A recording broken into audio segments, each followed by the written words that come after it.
Hi friends! So today you're going to be writing your very own color poem. Remember, a color poem is where you pick one color and you use your 5 senses to describe it. And you want to be very detailed in these senses because it helps your readers paint a better picture in their mind. They can even relate to these senses as well. So before you get started on your color poem, just before jumping in and writing, you need to pick one color. So I'm going to pick the color yellow. Now, just to kind of get me started off, on your template, you're going to put your color's name at the beginning of each sentence. So I'm going to go ahead and just write yellow, okay?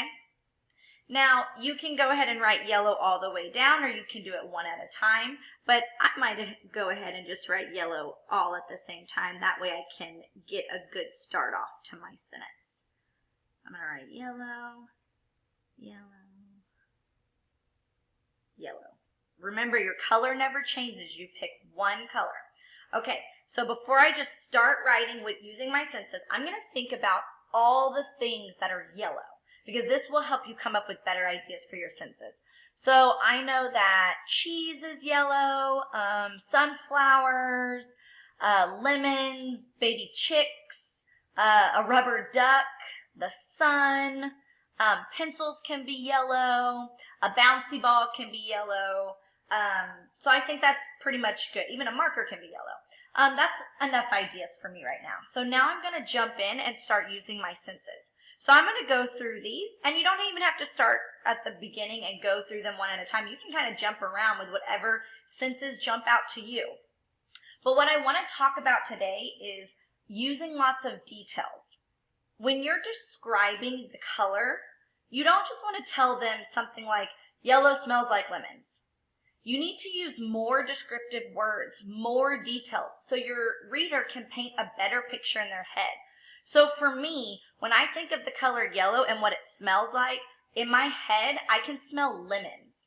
So I'm not just going to say yellow smells like lemons. That's boring, and it's short, and it's not very descriptive. It won't give my readers a mental image in their head, and it won't really help my readers smell it too. I want to give them more details. So instead of just saying lemons, I can add more details like yellow smells like fresh squeezed lemons. You can even add maybe fresh squeezed lemons in my lemonade. Or I like fresh squeezed lemons because it makes me think of like a pitcher that I'm cutting the lemons and squeezing it, and I can just smell all the aroma of the lemons coming out of each squeeze that I do. So I remember, I didn't just say yellow smells like lemons. I added more details like fresh squeezed lemons. Now let's go to what they look like, my sense of sight. So let's see. When I think of yellow and what it looks like, I can picture in my head like a little fluffy baby chick walking around on a farm. Because we know that when chickens are born, they're really tiny and fluffy and they're yellow. So I'm not going to say yellow looks like a chick or yellow looks like a baby chick. I'm going to use a little bit more details. So I can say yellow looks like a fluffy baby chick, and I can say even more details, on a farm. So remember, I didn't just say yellow looks like a baby chick. I'm letting my readers use their senses too and giving them detailed words to paint a better picture in their head. Remember, when you paint a picture in your head, that's imagery. We practiced that last week. So yellow looks like a fluffy baby chick on a farm. Now let's jump down to yellow tastes like. So I'm going to think of what, in my mind, if I picture what yellow, the color yellow would taste like, I automatically am trying to think of a yellow food. Ooh, my mom makes the best banana pudding. And what color are bananas? Yellow. And the pudding is actually yellow too. So I'm not going to say yellow tastes like banana pudding. I'm going to add more details.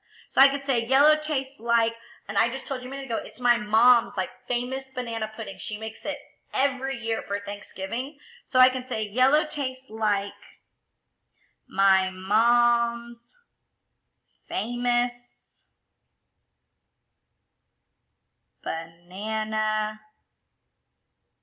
pudding. Once again, I added more detail. I didn't just say yellow tastes like banana pudding. I added details to it. It was my mom's famous banana pudding. Let's go down to yellow feels like. So if I think of more things yellow, if something that I'm touching or something that I'm feeling with the sun is yellow, and I know when the sun is like beaming down on me, I can feel it on my skin. I can feel the heat and the warmth on my skin. So that's a really good way to use my sense of touch, my sense like feeling things. So am I going to say yellow feels like the sun? No, that's short and boring. I'm going to add more details, more description, so my readers can paint a better picture in their head. So I'll say yellow feels like the heat of the sun on my skin. And then the last one is your sense of sound. What does yellow sound like? So then again, think of like things that are yellow. So in my list that I was making, let's see, cheese. Cheese doesn't really remind me of a sound. Lemon, I kind of already used lemons. Baby chicks would have been a good sound, but I use that for what it looks like. A rubber duck. We all know that when you squeeze a rubber duck, it makes a super squeaky sound. So that actually reminds me of yellow, because when I think of yellow things, I think of a rubber duck, and a rubber duck makes a loud squeaking sound. So am I going to say yellow sounds like a rubber duck? No, I'm going to use more details. So yellow sounds like a squeaky, and that's a good, squeaky is describing the sound that I hear. A squeaky rubber duck. I could leave it at that because I used a good sound word, or I could add more details in my bathtub. So I used all of my senses today describing the color yellow, and I used descriptive words. I used details in my sentences because I want my reader to paint a really awesome picture in their head. I want to give them as many details as I can so they're not just kind of stuck with like a boring description or just short words that doesn't give them a really good picture to paint. So when you're done with this, you can also draw what you wrote. So I could draw some fresh squeezed lemons, I could draw a fluffy baby chick, I could draw a rubber duck, and because my color is yellow, I should really see the majority of things up here yellow, because that's kind of what makes the color poem really cool. You focus on one color. And then don't forget to put the poet's name. All right, now it's your turn to try it on your own.